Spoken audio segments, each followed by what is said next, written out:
नमस्कार, आप देख रहे हैं सिटी सेंटर शो। मुंबई से मैं हूं पूजा भारद्वाज और मुंबई के मशहूर बीच जुहू बीच पर इस वक्त हम मौजूद हैं। सबसे पहली तस्वीरें आइए आपको दिखाते हैं किस तरह से मंच यहां पर तैयार किए जा रहे हैं। छठ पूजा की रौनक अक्सर आप देखें जुहू बीच पर खास तौर से नजर आती है। बड़े कार्यक्रम होते हैं तो इस तरह से मंच बनाए जाते हैं। एक यहाँ पर तैयार हो रहा है, एक मेरे बाईं तरफ आप देखें जो कि गणपति त्योहार के समय से ही ये तैयार है, इसे भी इस्तेमाल में लाया जाएगा। तो बीएमसी की ओर से आप ये तैयारियां जुहू बीच पर देख रहे हैं। सबसे बड़ी बीच में से एक आप ये जुहू बीच की तस्वीरें इस वक्त देख रहे हैं जहाँ पर बीएमसी लगातार तैयारियों में जुटी हुई है त्योहार को लेकर। तो लगातार तस्वीरें भी आप देख रहे हैं छठ को लेकर। रेलवे स्टेशनों पर किस तरह से लोगों की भीड़ दिख रही है, अतिरिक्त ट्रेनें चलाई जा रही हैं। पर जो लोग अपने घरों को नहीं जा पाए हैं और माया नगरी में ही ये त्योहार बनाने वाले हैं, उनके लिए बड़े तौर पर बीएमसी तैयारी में जुटी हुई है। तो चलिए इन तस्वीरों के साथ हम शो की शुरुआत करें और आइए सबसे पहले बात करते हैं मध्य प्रदेश और छत्तीसगढ़ की, जहां मतदान पूरा हो चुका है और अब नतीजों का काउंटडाउन शुरू हो चुका है। तो किसका होगा मध्य प्रदेश, ये जवाब हमें मिलेगा 3 दिसंबर को। मध्य प्रदेश में शाम 6 बजे मतदान थमा। मध्य प्रदेश में बीजेपी पिछले 20 साल से सत्ता में है और इस बार बीजेपी कांग्रेस के बीच कड़ी टक्कर रही। मुख्यमंत्री शिवराज सिंह चौहान समेत सभी बीजेपी नेता फिर से सत्ता में आने का दावा कर रहे हैं। कांग्रेस नेता कमलनाथ ने आज शिवराज सिंह चौहान पर तंज कसा। वहीं दिग्विजय सिंह ने कहा कि मध्य प्रदेश में बदलाव की लहर है, कांग्रेस 130 से ज्यादा सीटें जीतेंगी। छत्तीसगढ़ में दूसरे चरण की 70 सीटों पर भी मतदान पूरा हो गया। सीएम भूपेश बघेल ने एक बार फिर सत्ता में वापसी का दावा किया है। चले जाओ बस, अब तो मतदान चल रहा है, जनता उत्साह में है। भांजे भांजे भी वोट डाल रहे हैं, लाडली बहना डाल ही रही, बुजुर्गों का आशीर्वाद मिल रहा है। भारतीय जनता पार्टी के पक्ष में वातावरण है। केंद्र सरकार, राज्य सरकार की योजनाएं और विकास को पसंद किया जा रहा है। इसके आधार पर मैं विश्वास पूर्वक कह सकता हूं, भारतीय जनता पार्टी मध्य प्रदेश में स्पष्ट बहुमत की सरकार बनाएगी। शिवराज जी, आप सुबह से ही लाडली बहनों के बीच में हैं, तिलक करवा रहे हैं, मिल रहे हैं, जुड़ रहे हैं। अब कलाकार हैं, कोई ना कोई एक्टिंग करेंगे, कोई ना कोई कलाकार करेंगे, कलाकारी करेंगे और अब बेरोजगार नहीं होंगे कि इसके बाद ये एक्टिंग करने बम्बई जाएंगे, मध्य प्रदेश का नाम रोशन करेंगे। पूरे प्रदेश में बदलाव की लहर है। सर, आप 135 कहते रहे, कुछ बढ़ रहा आंकड़ा क्या? हर हालत में 130 प्लस।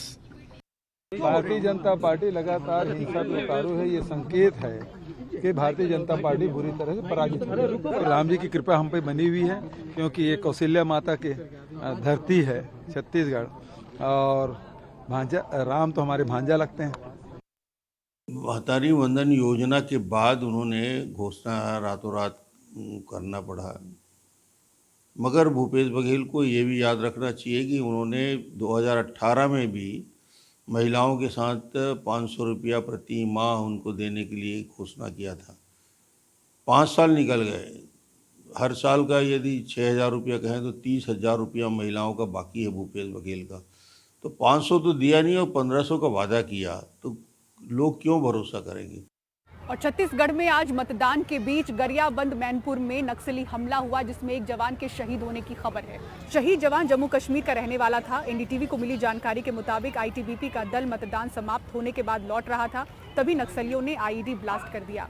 दिल्ली में यमुना के कालिंदी कुंज घाट पर अभी भी झाग बने हुए हैं। हमारे सहयोगी शरद शर्मा ने यहाँ से ग्राउंड रिपोर्ट भेजी है जो कि दिखा रही है कि कल से ज्यादा झाग यहाँ पर नजर आ रहे हैं। शरद शर्मा की रिपोर्ट देखिए। मैं दिल्ली में यमुना के कालिंदी कुंज घाट पर हूं। यहां पर झाग अभी भी बना हुआ है, हालांकि कोशिश जरूर चल रही है। देखिए बोर्ड दिखाई दे रही है, छिड़काव किया जा रहा है ताकि ये जो झाग हैं, जो पिछले कुछ सालों से लगातार छठ के समय पर बहुत सुर्खियां बटोरते हैं, एक नेगेटिव सुर्खियां इसे कहा जा सकता है, नकारात्मक सुर्खी है ये। पिछले कुछ सालों के मुकाबले तो कम ही है, लेकिन कल के मुकाबले यानी गुरुवार के मुकाबले आज शुक्रवार को झाग थोड़े ज़्यादा दिखाई दे रहे हैं। और अभी इस समय बोट भी केवल एक ही दिखाई दे रही है। तो फिर कब तक ये इस तरह से बोट घुमाकर और छिड़काव करके, ये देखिए ये बोट जा रही है, किस तरह से ये जो बोट है या ये किस तरह से जो छिड़काव किया जा रहा है केमिकल का, इसके ज़रिए कैसे जो है ये झाग जो हैं ये मिटाए जा सकेंगे। हालांकि जो दिल्ली सरकार है उसका ये कहना है कि यूपी इरिगेशन सामने जो इलाका है ये असल में उत्तर प्रदेश में आता है और जहां पर मैं खड़ा हूं ये दिल्ली में आता है। तो दिल्ली सरकार का कहना है कि यूपी की तरफ से पानी जो है वो गंदा आ रहा है। यूपी इरिगेशन जो पानी छोड़ रहा है यमुना नदी में वो गंदा आ रहा है, जिसकी वजह से ये जो झाग उत्पन्न हो रहे हैं ये स्थिति ऐसी दिखाई दे रही है। हालांकि ये भी है कि यहाँ पर बैराज है, ये यहाँ से जैसे ही पानी गिरता है तो यहाँ झाग बनते हैं, लेकिन इसका अंदर इसकी पानी की क्वालिटी ऐसी होगी तभी तो झाग बन रहे हैं, वरना अगर साधारण या अगर साफ पानी अगर गिर रहा हो तो फिर झाग कैसे यहाँ पर बनेंगे। तो ये जो है, जो यमुना के कालिंदी कुंज घाट पर पिछले कुछ सालों से जो जल प्रदूषण की स्थिति हम देखते आ रहे हैं वो इस बार भी बदस्तूर जारी है। हालांकि कल मैंने बताया था कि सामने ये जो बिल्डिंग आप देख रहे हैं, ये बहुमंजिला बिल्डिंग, यहाँ पे एयर पोल्यूशन काफ़ी था, दिल्ली एनसीआर में पोल्यूशन काफ़ी था, इस वजह से ये दिख नहीं पा रही थी, प्रदूषण ने इसको अपनी चपेट में लिया हुआ था, लेकिन इस समय ठीक ठाक दिख रही है। और ये इस तरह से नियंत्रण जो प्रयास हैं निरंतर झाग हटाने के, वो यमुना के कालिंदी कुंज घाट पर जारी हैं। यमुना के कालिंदी कुंज घाट से अपने कैमरा सहयोगी कानन पात्रा के साथ मैं Sharad Sharma, NDTV India. Haryana Punjab high court ने हरियाणा सरकार का वो आदेश रद्द कर दिया है जहां निजी क्षेत्र में 75% नौकरियां स्थानीय लोगों को देने की बात थी। ये जो आदेश है वो हरियाणा की खट्टर सरकार के लिए बड़ा झटका माना जा रहा है। या तो वो कानून मन से नहीं बनाया गया था, केवल दिखावा था, या उसकी पैरवी नहीं करी गई हरियाणा सरकार द्वारा। ये आज स्पष्ट हो चुका है कि बीजेपी जेजेपी सरकार जिसका गठन, जिसका समझौता दो बातों पे हुआ था, 5100 बुढ़ापा पेंशन और ये 75% रिजर्वेशन हरियाणा नौजवानों, ना तो 4.5 साल में 5100 पेंशन आई और ना ही ये 75% का कानून आया। ये समझौता ना तो पेंशन पे था ना रिजर्वेशन पे था, ये समझौता भ्रष्टाचार के कमीशन पे था। केवल भ्रष्टाचार के आधार पे समझौता हुआ था। पंजाब और हरियाणा हाई कोर्ट ने हरियाणा सरकार के उस कानून को रद्द कर दिया है जिसके जरिए हरियाणा के किसी भी प्राइवेट कंपनी में 30,000 तक के वेतन की नौकरी के लिए सरकार ने 75% आरक्षण की बात की थी। और ये मामला प्राइवेट कंपनियों से जुड़ा हुआ था। प्राइवेट कंपनियों ने हाई कोर्ट का दरवाजा खटखटाया, जिसके बाद आज हाई कोर्ट के ऑर्डर में ये बात कही गई है कि ये बिल्कुल ही असंवैधानिक है। पूरा मामला क्या है? साल 2021 में हरियाणा सरकार ये आरक्षण बिल लेकर आती है जिसके प्रावधान में ये बात कही गई थी कि कोई भी प्राइवेट कंपनी, ट्रस्ट या ऐसी कंपनी जिसमें 10 या 10 से ज़्यादा लोग काम करते हैं वो अब अपने यहाँ ऐसे आरक्षण की सुविधा रखेगी कि कोई भी ऐसी वैकेंसी या पोस्ट जिसकी सैलरी लिमिट 30,000 तक हो तो उसके लिए आरक्षण हरियाणा के युवाओं के लिए 75% रखना पड़ेगा। कंपनियों की तरफ से इसका पुरजोर विरोध किया गया और कई जो शहर दिल्ली के आसपास लगते हैं हरियाणा के, जैसे गुड़गांव है, गुरुग्राम या फरीदाबाद, वहाँ की इंडस्ट्रीज एसोसिएशन ने इसके खिलाफ हमेशा आवाज़ उठाई, लेकिन हर बार सरकार की तरफ से उनकी बातचीत होती थी और कहीं ना कहीं सहमति और असहमति वाला मामला बना रहता था। उसके बाद इन्हीं इंडस्ट्रीज एसोसिएशन में से एक ने सुप्रीम कोर्ट का दरवाज़ा खटखटाया। सुप्रीम कोर्ट ने पहले आदेश जारी करते हुए ये कहा कि इस कानून को फिलहाल रोक दिया जाए और किसी भी प्राइवेट कंपनी को के ऊपर जबरदस्ती इसको लागू करने की बात सरकार नहीं करेगी। और उसके बाद साथ ही साथ पंजाब और हरियाणा हाई कोर्ट को यह आदेश दिए कि जल्द से जल्द इस मामले की सुनवाई को करके इसका निपटारा किया जाए। इसके राजनीतिक मायने भी हैं क्योंकि हरियाणा में जेजेपी जननायक जनता पार्टी और भाजपा जो है वो एक अलायंस में, गठबंधन में यहाँ पर सरकार चला रही है।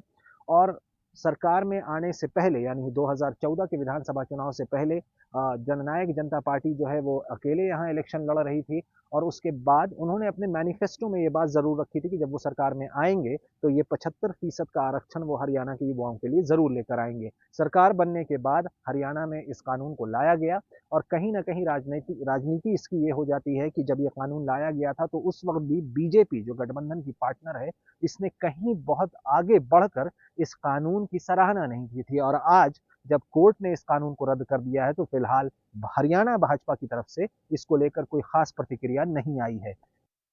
और अब अगली खबर अमृतसर से, जहां के जंडियाला गुरु में एक बड़ी वारदात हुई है। पंजाब पुलिस के एक एएसआई की गोली मारकर हत्या कर दी गई है। सूत्रों के मुताबिक ड्यूटी जाते समय बाइक सवारों ने उन्हें गोली मारी और मौके पर ही एएसआई की मौत हो गई। मृतक एएसआई की शिनाख्त स्वरूप सिंह के रूप में हुई है। पुलिस ने एएसआई के शव को पोस्टमार्टम के लिए भेज दिया है। हत्या, आर्म्स एक्ट समेत कई धाराओं में एफआईआर दर्ज हुई है।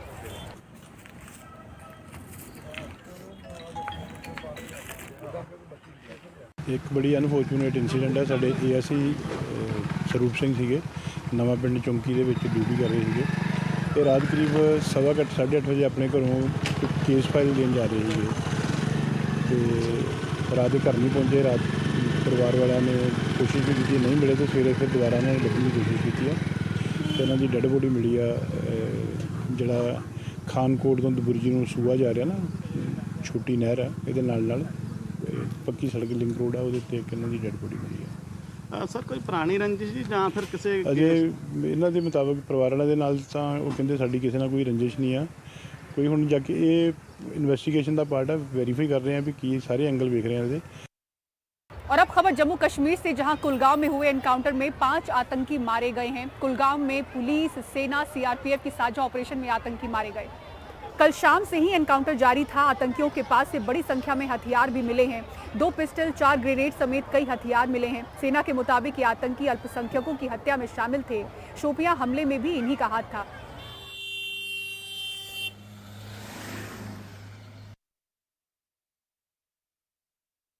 ये ऑपरेशन 20 घंटों तक जारी रहा। कल दोपहर को दमहाल हाजीपुरा में जो कुलगाम ज़िले में पड़ता है, वहाँ पुलिस, आर्मी और सीआरपीएफ ने जॉइंट ऑपरेशन शुरू कहा जब उनको इत्तला मिली थी कि वहाँ एक घर में मिलिटेंट छुपे हैं। तो आज पुलिस का कहना है कि 5 मिलिटेंट जो वहाँ छुपे थे उनको मार गिराया गया है। अभी उनकी शिनाख्त करना बाकी है। पुलिस का ये भी कहना है कि वहाँ से कुछ मटेरियल भी उनको मिला है जिनमें हथियार और गोला बारूद भी है। उसकी डिटेल्स अभी पता नहीं है, लेकिन हाल के महीनों में ये सबसे बड़ा एंटी मिलिटेंसी ऑपरेशन है जिसमें इतनी तादाद में एक ही इनकाउंटर में मिलिटेंट मारे गए हैं। और ये बताया जाता है कि शायद ये सभी लोग लोकल हैं, सभी लोकल हैं और लोकल रिक्रूट्स हैं। तो अगर ये सही है, लोकल ही सारे हैं, तो उसका मतलब है जो लोकल मिलिटेंसी है, स्थानीय जो मिलिटेंट है, तो उनका जो इस साल ज्वाइन किए थे उन सबों को मार दिया गया है। पिछले महीने पुलिस का ये कहना था कि इस साल सिर्फ 10 लोगों ने मिलिटेंसी ज्वाइन किया, जिनमें 6 को मार दिया गया और सिर्फ 4 या 5 अभी ज़िंदा हैं और इस इनकाउंटर से लग रहा है उनको भी मार दिया गया है। दरअसल जो लोकल मिलिटेंट कुछ ही महीनों पहले वो ज्वाइन करते हैं और कुछ महीने बाद उनको मार दिया जाता है। और सबसे बड़ा ये चैलेंज रहा कि कौन लोग उनके पीछे जो उनको मिलिटेंसी में धकेल देते हैं और कुछ महीने बाद उनको मारा जाता है। पुलिस का ये कहना था कि हमेशा कि हम अगर ये लोग सरेंडर करें तो हम उनका सरेंडर कबूल करेंगे और हम किसी के मारने पे खुश नहीं हैं। लेकिन जिस तरह से कल भी एक काउंटर इन्फिल्ट्रेशन ऑपरेशन हुआ उरी में, जिसमें 2 मिलिटेंटों की लाशें बरामद की गई। पुलिस आर्मी का कहना था कि कई एक मिलिटेंट उस जो घुसपैठ की कोशिश करते हुए मारे गए, लेकिन 2 लाशों को वहां से बरामद किया, जिनमें एक बशीर अहमद मलिक जो 30 साल से पीओके में मिलिटेंट था और वहां से घुसपैठ कराने में काफ़ी जो वाक़ात में मुलव्वस था, उसको भी उस घुसपैठ के दौरान मार दिया गया। तो कुल मिला के जो आर्मी, पुलिस और सीआरपीएफ की एंटी मिलिटेंसी जो अभियान है उसमें उन्होंने तेज़ी लाई और आज 5 मिलिटेंटों को, जिनकी अभी शिनाख्त पुलिस ने जाहिर नहीं की, कि मार दिया गया है। आज सवेरे दरअसल जब कल शाम तक फायरिंग चली तो उसमें अंदाज़ा नहीं हुआ क्या हुआ, तो फिर रात को इस ऑपरेशन में को रोक दिया गया, कॉर्डन को टाइट किया गया और सवेरे पहली लाइट पे ही जो रोशनी पे ही आज आर्मी पुलिस ने बहुत ही ज़बरदस्त दावा बोल दिया जो टारगेट एरिया था। और उसके बाद पुलिस ने ये कहा कि 5 मिलिटेंट जो वहाँ थे उनको मार दिया गया है। तो अगर ये देखा जाए कि ये 5 लोकल है जैसा मैंने बताया, तो इसका मतलब है कि लोकल मिलिटेंसी का जो है, जो इस साल जिन्होंने ज्वाइन किया था, उनका बिल्कुल खात्मा हो चुका है। क्रिकेट वर्ल्ड कप सेमीफाइनल ने किस तरह से सलमान खान की टाइगर 3 के बॉक्स ऑफिस कलेक्शन को पहुंचाया नुकसान, दिखाएंगे आपको पूरी खबर एक ब्रेक के बाद। देखते रहिए सिटी सेंटर शो।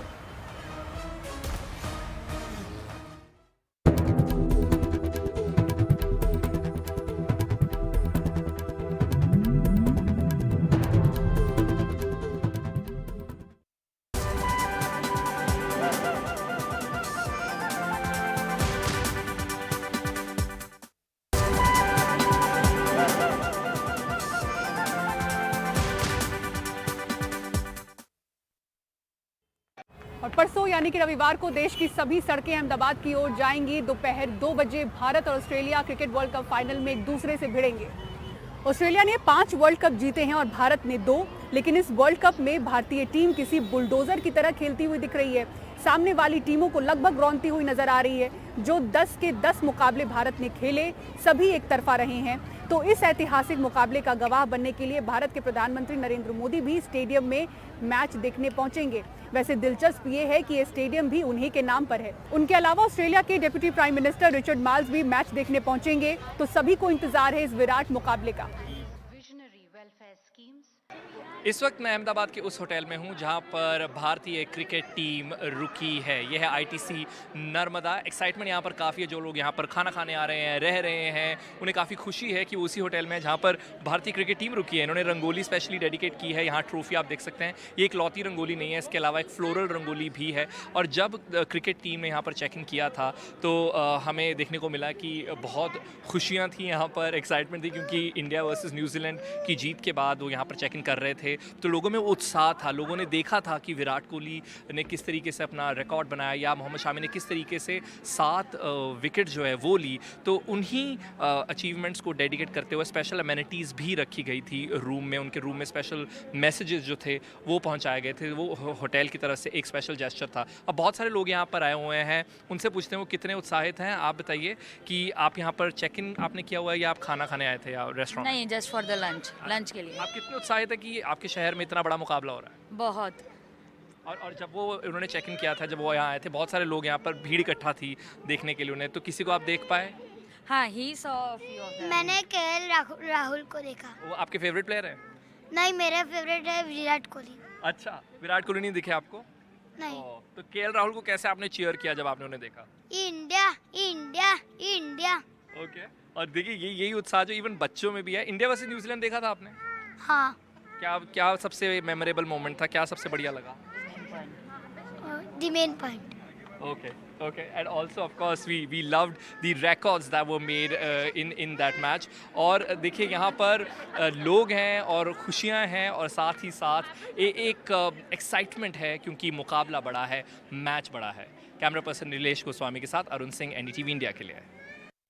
इस वक्त हम अहमदाबाद में हैं जो तैयार है वर्ल्ड कप फाइनल के लिए। लेकिन एक बहुत ही अद्भुत और कमाल की चीज़ ये हो रही है कि क्योंकि लोगों को होटल ईज़िली नहीं मिल रहे हैं और बहुत महंगे मिल रहे हैं, तो बहुत सारे लोग हॉस्पिटल्स में कमरे बुक कर रहे हैं। और ऐसे में बहुत सारे डॉक्टर्स ये चीज़ें पॉइंट आउट कर रहे हैं। इस वक्त हमारे साथ अहमदाबाद मेडिकल एसोसिएशन के प्रेसिडेंट डॉक्टर तुषार पटेल हैं। बहुत बहुत स्वागत है NDTV पर। कितना सुन रहे हैं आप इस बार ये वर्ल्ड कप फाइनल से पहले इस तरीके की खबरें जहाँ हॉस्पिटल्स लोग बुक कर रहे हैं? हम सुन रहे हैं कि हमारे जो यहाँ अहमदाबाद के बड़े बड़े कॉरपोरेट हॉस्पिटल हैं, उसके जो हॉस्पिटल में वो लोग अपनी जो हेल्थ चेकअप के कराने के बहाने होटल के रूम, क्योंकि आप देख रहे हैं कि होटल के रूम्स काफ़ी महंगे हो चुके हैं।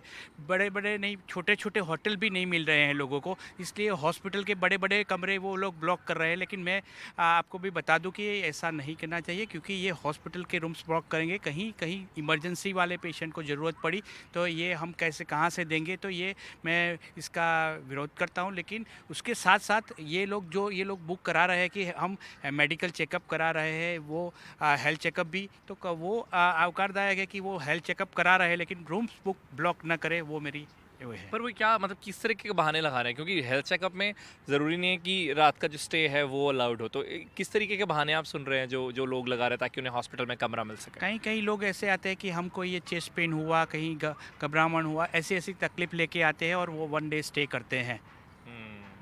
तो देखिए चेस्ट पेन तो तब हो सकता है जब परफॉर्मेंस थोड़ी अच्छी नहीं होगी, तो वो वाला बहाना तब के लिए सेव करके रखिए। लेकिन जोक्स अपार्ट, इस तरीके की, जैसे डॉक्टर साहब ने भी कहा कि इस तरीके के बहानों के साथ हॉस्पिटल्स में ना जाएं और अहमदाबाद के जो क्रूशल सर्विसेज देने वाले लोग हैं उन्हें दिक्कत इस तरह से ना दे। कैमरा पर्सन नीलेश गोस्वामी के साथ अरुण सिंह, NDTV इंडिया के लिए।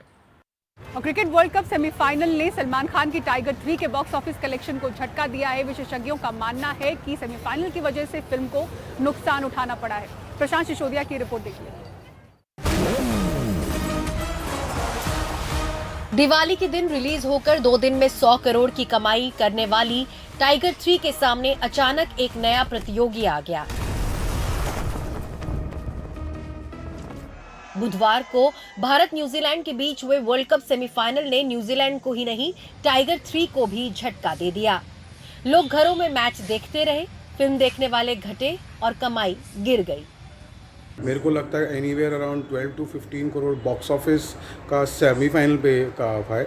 और अब संडे को जो मैच है वो बहुत क्रिटिकल इंडिया का फाइनल मैच है एंड मेरे को लगता है अनदर 15 से 20 करोड़ का बॉक्स ऑफिस का नुकसान इसको बॉक्स टिकट विंडोज़ पे पड़ेगा टाइगर 3 को। तो कुल मिला के anywhere around 30 to 35 crore of ji box for these two matches का डेंट तो डेफिनेटली टाइगर 3 के बॉक्स ऑफिस पे पड़ा है।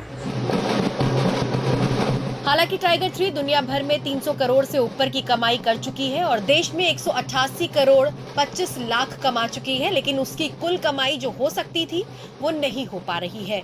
रविवार यानी 19 नवंबर को अभी वर्ल्ड कप का फाइनल मैच बाकी है और फिल्म जगत को डर है कि टाइगर 3 के आंकड़ों में भारी गिरावट आएगी। टाइगर 3 के कलेक्शन डेफिनेटली जो सेमीफाइनल हुआ उस दिन काफ़ी इम्पैक्ट हुए थे। मेरे थिएटर में करीबन 20 से 21% के आसपास का इम्पैक्ट मैं मानता हूँ, लेकिन सेमीफाइनल के पहले वाले दिन या सेमीफाइनल के बाद वाले दिन पे ऐसा कोई इम्पैक्ट महसूस नहीं हुआ है। और फाइनल के अंदर भी मेरा ऐसा ही मानना है कि करीबन 20 से 25% के बीच में इम्पैक्ट आएगा फाइनल के दिन भी, लेकिन सैटरडे या मंडे वो इम्पैक्ट नलीफाई हो जाएगा और मूवी बहुत अच्छा कर रही है और ये लंबी दौर के लिए चल रही है। हालांकि फिल्म की अभिनेत्री कटरीना कैफ खुश है कि उनकी फिल्म को दर्शकों का प्यार मिल रहा है। I feel extremely happy. I think being able to entertain the audiences is what gives us the most joy, what gives me the most joy, and the audience's love is what allows us to keep making the Tiger franchise, and that's a big passion, I think, for all of us. It's one of my most loved films. It's so dear to my heart, and I think it's all like now become a big part of our lives. Social media पर film की तुलना जवान और पठान से जारी है और film तारीफ और आलोचनाओं के बीच झूल रही है। अब देखना है वर्ल्ड कप फाइनल इसे कितना नुकसान पहुंचाता है। मुंबई से प्रशांत सिसोदिया के साथ ब्यूरो रिपोर्ट, एनडीटीवी इंडिया। और सिटी सेंटर शो में फिलहाल इतना ही। मुंबई के जुहू बीच से पूरी टीम को दीजिए इजाजत। खबरों के लिए देखते रहें एनडीटीवी इंडिया। नमस्कार।